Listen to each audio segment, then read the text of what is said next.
We pray for better days. Good morning students. पिछली class में हमने अपना लीनियरली डिपेंडेंट और इंडिपेंडेंट का टॉपिक डिस्कस किया था और उसकी से रिलेटेड हमने एग्जांपल भी सिंप्लीफाई किए थे। उसी के बाद नेक्स्ट हमारा टॉपिक है characteristics equation of a matrix, यानी कोई भी गिवन मैट्रिक्स है उसकी कैरेक्टरिस्टिक्स इक्वेशन कैसे डिफाइन करेंगे। इफ आपके पास जो गिवन मैट्रिक्स है ए इक्वल टू है हमारे पास फर्स्ट रो है 1 2 3, सेकंड रो आपके पास 0 -4 2, थर्ड आपके पास 0 0 7।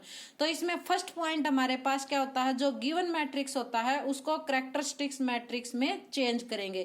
कैरेक्टरिस्टिक्स मैट्रिक्स के लिए हमारे पास फार्मूला होता है a माइनस लैम्डा आई, यानी a में से लैम्डा आई आइडेंटिटी मैट्रिक्स को लैम्डा से मल्टीप्लाई करके सब्ट्रैक्ट करेंगे। जो आइडेंटिटी मैट्रिक्स है वो हमें जिस ऑर्डर का गिवन मैट्रिक्स ए है उसी ऑर्डर का लेते हैं। तो जैसे गिवन मैट्रिक्स आपका है 3 क्रॉस 3 ऑर्डर का, तो जो आइडेंटिटी मैट्रिक्स है वो भी हम किस ऑर्डर का लेंगे, 3 क्रॉस 3 ऑर्डर का। उसके बाद a माइनस लैम्डा यानी दोनों को सब्ट्रैक्ट करेंगे तो आपके पास जैसे बन गया 1 minus lambda 2 3 first row, second row में है 0 -4 माइनस लैम्डा 2 0 0 7 माइनस लैम्डा। उसके बाद नेक्स्ट इसमें पॉइंट आता है कैरेक्टरिस्टिक्स पॉलिनोमियल। तो कैरेक्टरिस्टिक्स पॉलिनोमियल के लिए जो हमारा कैरेक्टरिस्टिक्स मैट्रिक्स है उसका हम डिटर्मिनेंट डिफाइन करेंगे, यानी determinant of a minus lambda I. Value put किया, डिटर्मिनेंट को सिंप्लीफाई करेंगे तो 1 माइनस लैम्डा, जैसे कि इसको फर्स्ट कॉलम से एक्सपेंड किया तो 1 minus lambda first row first column cancel, -4 minus lambda into में 7 माइनस लैम्डा, 2 की 0 से करेंगे तो 0 आएगा। सेकंड एलिमेंट 0 है, थर्ड एलिमेंट भी 0 है, तो 1 टाइम ही होगा इसको एक्सपेंड इक्वल टू 0। तो यहां से लैम्डा की वैल्यू आ गई 1 -4 और 7। जो यहाँ पर हमने लैम्डा की वैल्यू डिफाइन की है उसको आप लोग कहेंगे characteristics root of a matrix A R, यानी जो लैम्डा इक्वल टू 1 -4 और 7 वैल्यू हमने निकाली है वो हमारे पास है characteristics root of matrix A. और कैरेक्टरिस्टिक्स रूट को आप लेटेंट रूट भी बोल सकते हैं, आइगन वैल्यू से भी डिफाइन कर सकते हैं और प्रॉपर वैल्यू से भी।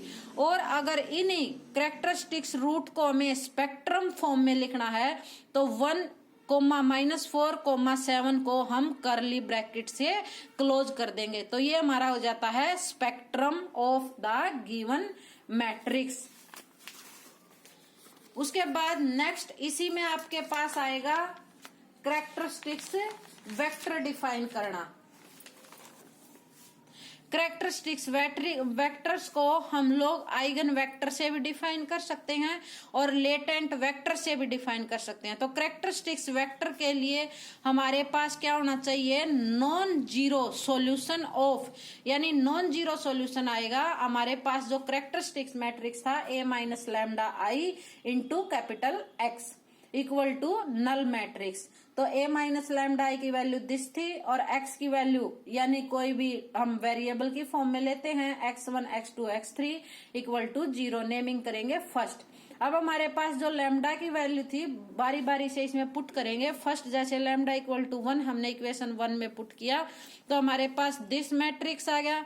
दिस मैट्रिक्स आने के बाद हमने दोनों मैट्रिक्स की a minus lambda I into x की मल्टीप्लीकेशन की। फर्स्ट इक्वेशन हमारे पास बन गई 2x2 + 3x3 equal to 0।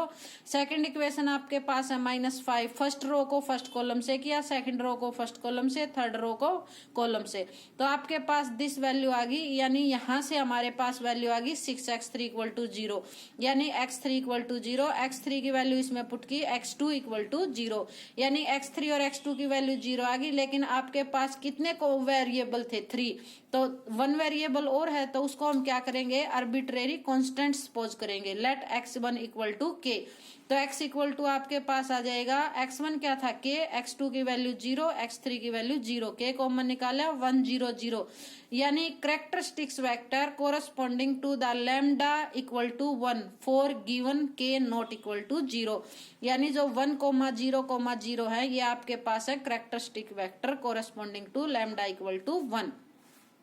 Next आपके पास था लैम्डा इक्वल टू -4। फिर दोबारा से इक्वेशन फर्स्ट में पुट करेंगे तो हमारे पास दिस आ गया matrix A minus lambda I में हमने वैल्यू पुट की lambda equal to -4। 5 2 3 first row है, 0 0 2 सेकंड रो, 0 0 11 थर्ड रो है आपके पास। और ये कैपिटल X की वैल्यू है, x1 x2 x3 मल्टीप्लाई किया। First equation 5x1 plus 2x2 plus 3x3 equal to 0। Second आपके पास है 5x1 plus 2x2 equal to 0। तो यहां से जैसे हमने वैल्यू निकाली, थर्ड हमारे पास है 2x3 इक्वल टू 0। तो x3 क्या आ गया 0। यहाँ पर 11 से मल्टीप्लाई करेंगे तो भी क्या आएगा 11x3 इक्वल टू 0, यानी x3 इक्वल टू 0। और x1 और x2 टू वेरिएबल है तो एक को हम क्या करेंगे कांस्टेंट सपोज करेंगे, x1 इक्वल टू k। तो यहाँ पर 5k plus 2x2 equal to 0, यानी x2 equal to -5 k bye या 5k बाय 2 ये हमने सपोज कर लिया। या k की जगह हम इसको अनदर भी सपोज कर सकते थे, जैसे कि फ्रैक्शन यहाँ पर इलिमिनेट हो जाए, लेकिन इससे कोई वो नहीं होता, फ्रैक्शन में भी आ जाएंगे तो भी ठीक है, हम बाद में भी इसको फ्रैक्शन को इलिमिनेट कर सकते हैं अगर चाहे तो।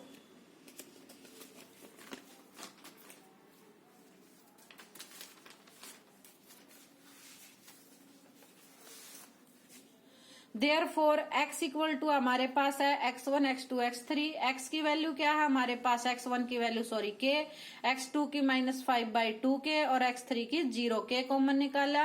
1 -5/2 0, यहाँ 2 को भी कैंसिल कर सकते हैं। यहाँ पर हम लिख सकते हैं, इसको आप लोग ऐसे भी लिख सकते हो, इक्वल टू k कैंसिल करते हुए 2 -5 और 0। और यहाँ पर जैसे हम सपोज कर लें कि 2 जैसे हमने कॉमन निकाल दिया तो यहाँ पर आ गया k/2। k/2 को हम और कोई लेटर यहाँ पर ले सकते हैं, जैसे पुट कर सकते हैं कैपिटल K 5 2 -5 और 0, ऐसे भी इसको सिंप्लीफाई कर सकते हैं। और नहीं तो ऐसे भी है तो भी हमारे पास ठीक है। तो ये आपके पास क्या है, which is the characteristics vector corresponding to lambda equal to -4 and k not equal to 0। Similarly आप लैम्डा इक्वल टू -7 पुट करेंगे और एज इट इज आप अपना जो कोरस्पॉन्डिंग कैरेक्टरिस्टिक्स वेक्टर है वो डिफाइन करेंगे। तो ये हमारे पास आगे जैसे k कॉमन निकाल ले, यहाँ से 37 12 और 16। Lambda equal to c corresponding characteristics vector -37 12 और 66। ये हमारा टॉपिक था। कोई भी जो गिवन मैट्रिक्स है उसको सबसे पहले कैरेक्टरिस्टिक्स मैट्रिक्स में कैसे चेंज करेंगे, उसके बाद उसे कैरेक्टरिस्टिक्स इक्वेशन कैसे बनाएंगे, उससे हम कैरेक्टरिस्टिक्स रूट कैसे निकालते हैं, कैरेक्टरिस्टिक्स रूट निकालने के बाद हम कैरेक्टरिस्टिक वेक्टर कैसे निकालेंगे। ये हमारा टॉपिक था। इसे नेक्स्ट क्लास में हम अपना नेक्स्ट टॉपिक डिस्कस करेंगे।